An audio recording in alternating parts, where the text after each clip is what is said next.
Imagine a major metropolis, right? A vibrant hub of culture and commerce just descending into absolute, unmitigated chaos in a matter of hours. We're talking between 4,000 and 10,000 men, women, and children losing their lives. Over 100,000 people rendered completely homeless. And get this, all of this unfolded within a terrifying 72-hour window. This wasn't some natural disaster. We are diving into the Great Calcutta Killings, ignited on Direct Action Day in August 1946. It was a localized inferno, but as we'll see in this explainer, it literally sealed the fate of the entire Indian subcontinent. To really wrap our heads around how such an unimaginable tragedy happens, we have to look at the apocalyptic political stakes at play here. Just listen to this chilling ultimatum from Muhammad Ali Jinnah, the leader of the All India Muslim League. Either a divided India or a destroyed India. I mean, the rhetoric had completely reached a boiling point. The demand for a separate Muslim state, Pakistan, well, it was no longer just a political negotiation. It was being framed, quite literally, as a fight for survival.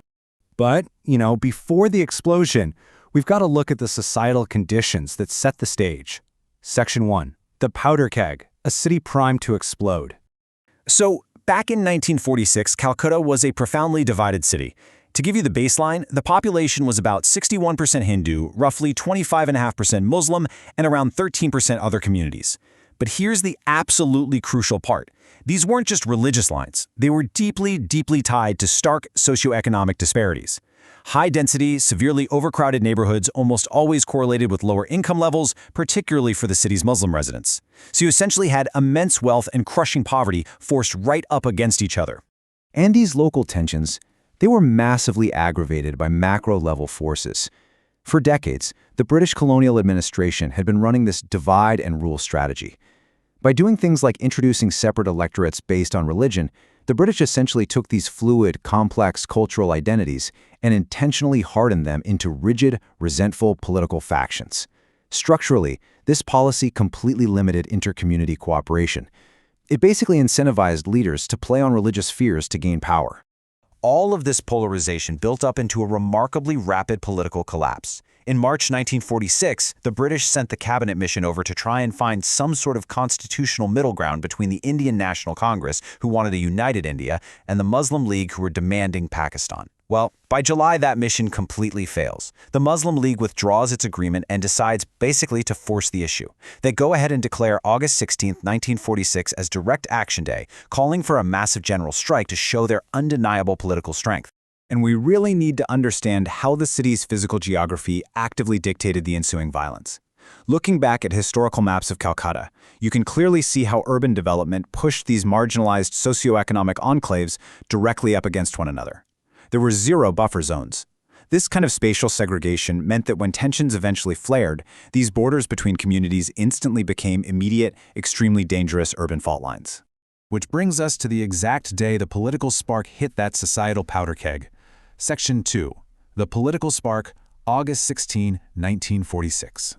The immediate trigger here was pulled by Hussein Shahid Suhrawardy, who was the Muslim League premier of Bengal at the time. He made the incredibly controversial decision to actually declare Direct Action Day a public holiday.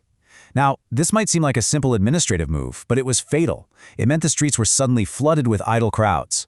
They organized a massive rally, we're talking nearly 100,000 people, at the Akhtar Loni Monument, which basically set this massive volatile stage for fiery, provocative political speeches.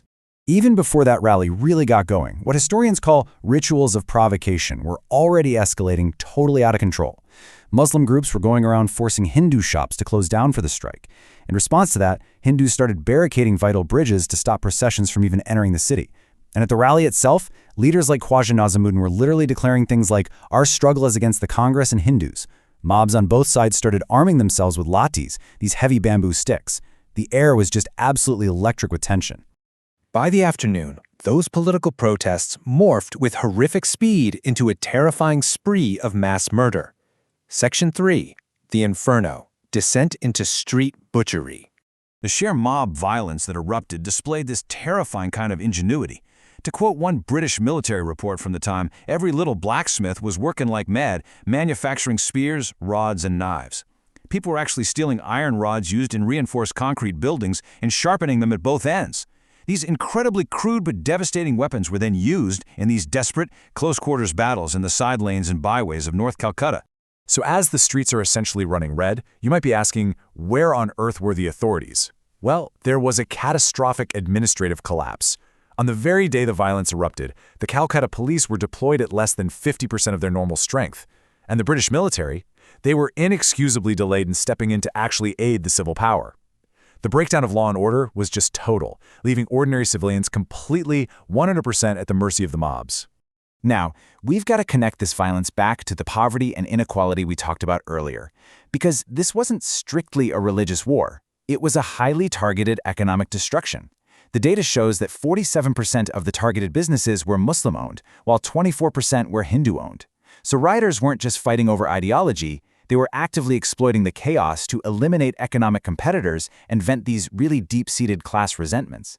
But right behind those cold numbers is an absolute ocean of human suffering.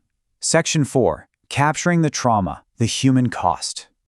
The grim reality of this event was documented in haunting detail by the legendary photojournalist Margaret Bourke-White. And the historical record here is abundantly clear. Atrocities were committed indiscriminately by both Hindus and Muslims. We're confronted with the stark, awful reality of sanitation workers loading bodies onto trucks, a caste-based job that just continued right in the middle of the slaughter. And juxtaposed with that, the utterly heartbreaking sight of a lifeless child on a cart. The violence really spared no one. Men, women, children, they were all butchered. The physical realities of this riot were just unfiltered and absolute. But beyond the physical violence, there was this massive psychological trauma, the agony of what we could call the wait. Tens of thousands of survivors were forced to literally flee their homes, often ending up completely stranded on railway platforms. Stripped of their livelihoods, stripped of their security, they were just trapped in this awful state of exception, staring into the void, waiting for a train, waiting for some kind of rescue, just waiting for a future that had violently been stolen from them.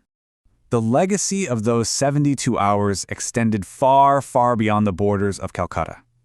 Section 5. The Path to Partition. The Week of the Long Knives.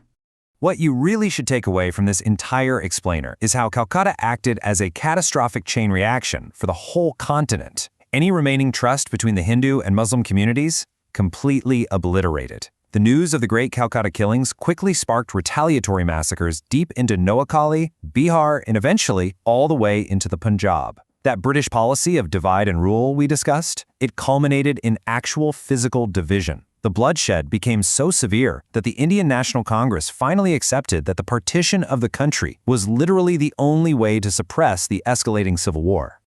Margaret Bourke-White really hit the nail on the head when she summarized it. She wrote, Calcutta was only the beginning of a chain reaction of riot, counter-riots, and reprisal, which stormed through India. Direct Action Day wasn't just some isolated, tragic riot. It was the fatal blow to a united subcontinent. It was the exact moment that the abstract political demand for partition stopped being a negotiation and became a brutal, unavoidable reality. Which leaves us with a really crucial question to ponder today. When we look back at the Great Calcutta killings, we're seeing the catastrophic result of combining unresolved socioeconomic disparities with rigidly polarized political identities. So how do we see these exact same shadows operating in our modern world? When political leaders leverage division instead of unity, how close are we to our own powder kegs? Thank you so much for exploring this with me today. Keep asking questions, keep looking at the data, and for sure, keep learning from the past.